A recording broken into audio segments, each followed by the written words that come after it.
নমস্কার বন্ধুরা, আমার ঘর সংসার চ্যানেলে আপনাদের সবাইকে জানাই অনেক অনেক স্বাগত, অনেক অনেক ভালোবাসা।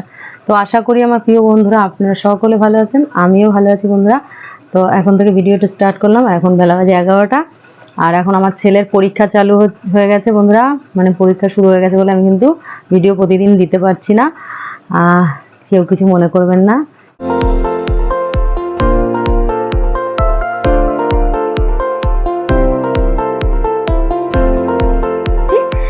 ভূতের গল্প করব বন্ধুরা, শুনে খুব ভালো লাগবে আপনাদের আশা করছি। আর আমার ভিডিও যারা যারা দেখতে ভালোবাসেন বন্ধুরা, এখনও চ্যানেলটি সাবস্ক্রাইব করেনি, সাবস্ক্রাইব করে আমার পাশে থাকার অনুরোধ রইল।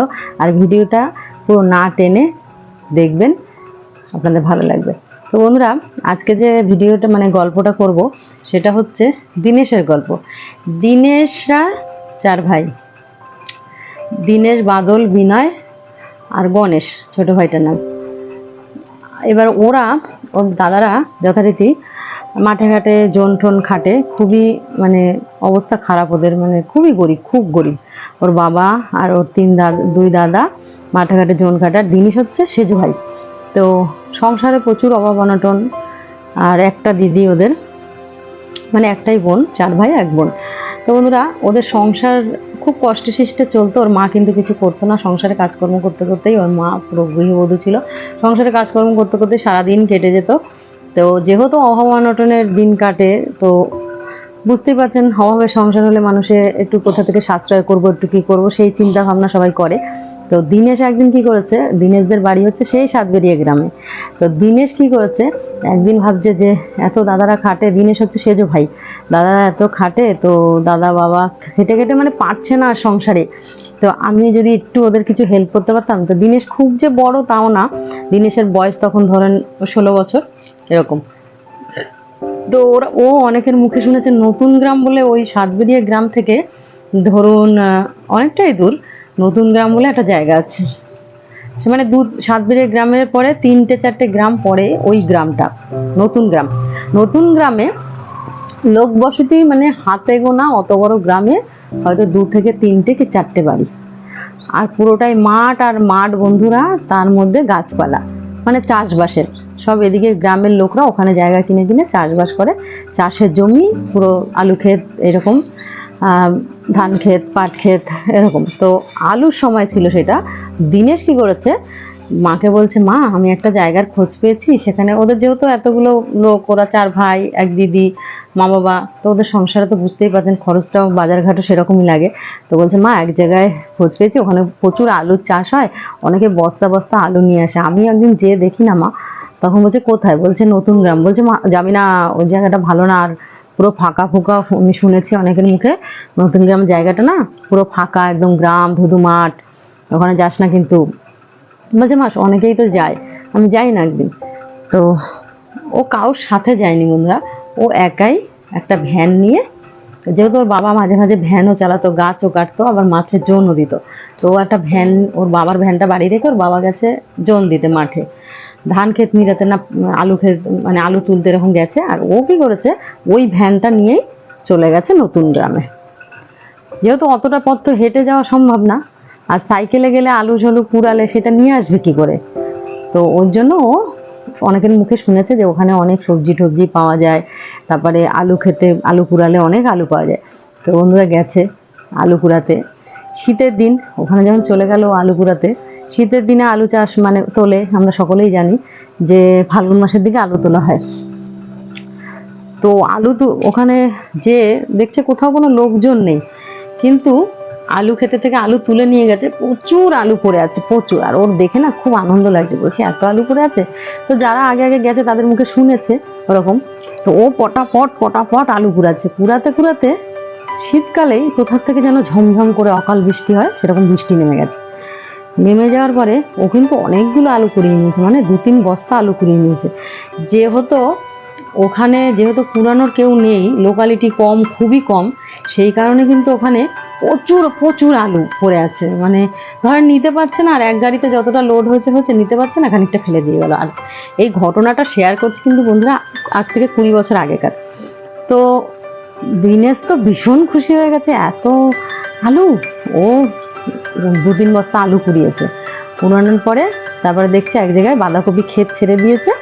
তো মানে ক্ষেত ছেড়ে দিলে দেখলেই বোঝা যায় যে এই ক্ষেতটা ছেড়ে দিয়েছে। আর ওখানে যেহেতু লোকালিটি কম, ওরা কি করতো, একটা চিরকুটি করে একটা কাঠির মানে লাঠির মাথায় না একটা লেখা দিয়ে দিত যে এই ক্ষেতটা ছেড়ে দেওয়া হয়েছে, যাতে কেউ কুড়াতে আসলে তাদের বুঝতে সুবিধা হয়, তারা নিয়ে দুটো গরিব মানুষরা খেতে পারে। সেই জন্য ওই লাঠির মাথায় বাঁধা রয়েছে একটা চিরকুটে করে, মানে বড় একটা বোর্ডে করে, যে এই ক্ষেতটা ছেড়ে দেওয়া হয়েছে। সেখানে বাঁধাকপি, ফুলকপি এই সমস্ত সব চাষ হয়েছিল সেই ক্ষেত।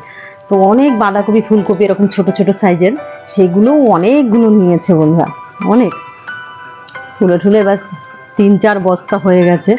দিয়ে ভ্যানের উপরে একা একা তুলেছে ওইগুলো সব। আর বৃষ্টি হচ্ছে, বৃষ্টি হতে ও সব বস্তাগুলো ভ্যানের মধ্যে তুলে রেখে একটা বাঁশঝাড়ের তলায় এসে দাঁড়িয়েছে। ওখানে কলা বাগান, আম বাগান, কাঁঠাল বাগান, বাঁশঝাড় এইসব আর মাঠ। তো একটা বাঁশঝাড়ের তলায় এসে দাঁড়িয়েছে। বাঁশঝাড়ের তলায় যখন দাঁড়িয়েছে বন্ধুরা, কিছুক্ষণ দাঁড়িয়ে থেকে না হঠাৎ করে গাটা কিন্তু ভার হয়ে গেছে।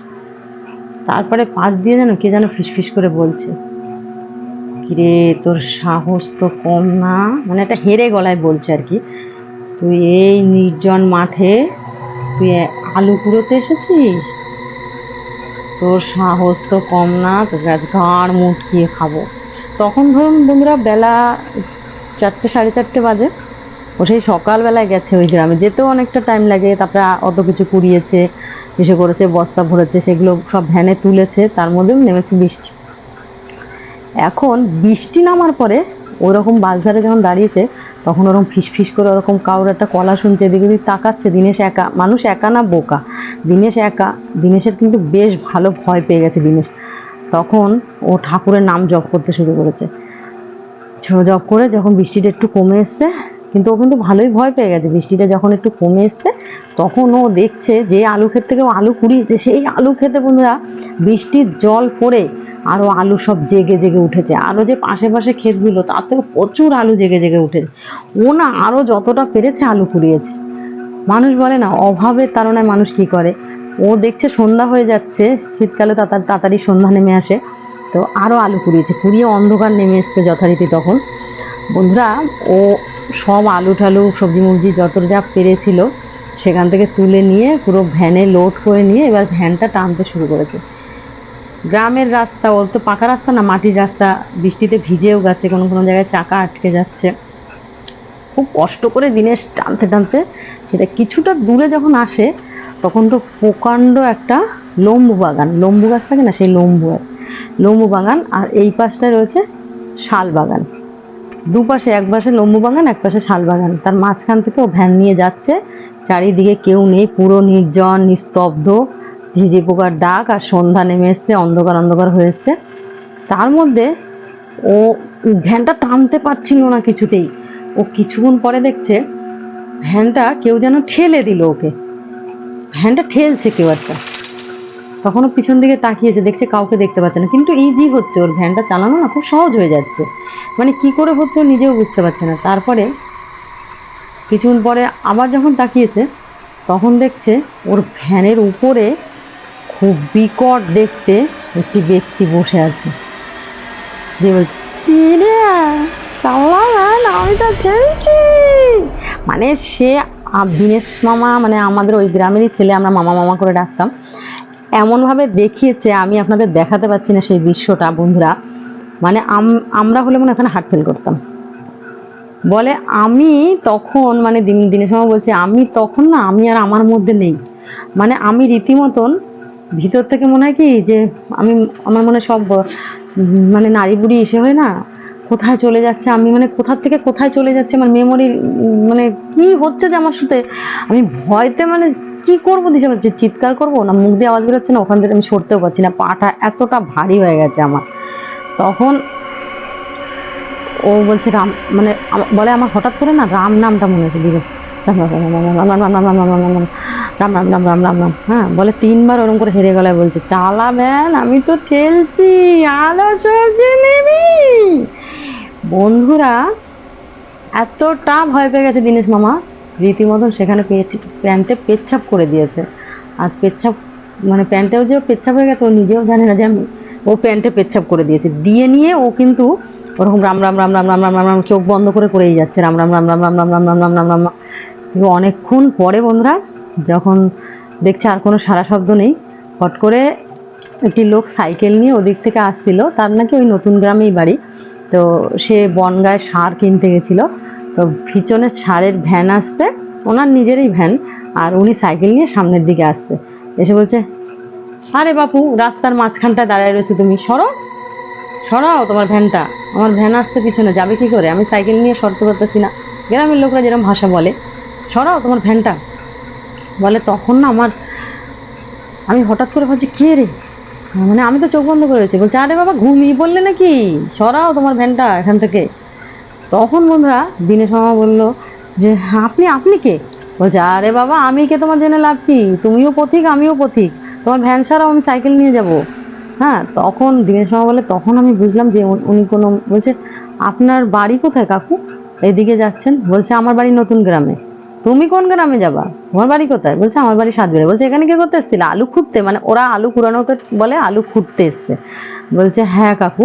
বলছে তাই এই সন্ধ্যা অবধি, এই শীতকালের দিন বৃষ্টি হয়েছে, তার মধ্যে তুমি এই সন্ধ্যা অবধি এখানে কি করতেছো? তাড়াতাড়ি যাও, এই পথ কিন্তু ভালো না, ঠিক আছে? তো তুমি ভ্যানটাকে সরাও। তখন বলছে কি, হ্যাঁ কাকু হ্যাঁ কাকু, ভ্যানটাকে সরিয়ে দিচ্ছি, আমি এখনই বেরিয়ে যাবো। বলছে পিছনে আমার 2 ভ্যান সার আসতেছে, ঠিক আছে, তুমি ভ্যানটাকে সাইড করে নিয়ে যাও, একটু ছোট রাস্তা, রাস্তার মাঝখানে ভ্যান নিয়ে ঘুমিয়ে পড়ছে। বলে হ্যাঁ কাকু আমি সাইড করে যাচ্ছি। মানে ওর তখন ধরে প্রাণ এসছে, বলছে যে আমার শরীরে তখন মনে হয় প্রাণটা ফেরত আসলো, জানিস তো, এমন অবস্থা হয়ে গেছিল আমার। তো সেদিন ওই ওই যে ভয় পেয়েছে নতুন গ্রামে আলু কুড়াতে গিয়ে, তো এসে মাকে বলেছে, দীনেশ মামার মাকে, যে মা এরকম এরকম ঘটনা আমার সাথে ঘটেছে।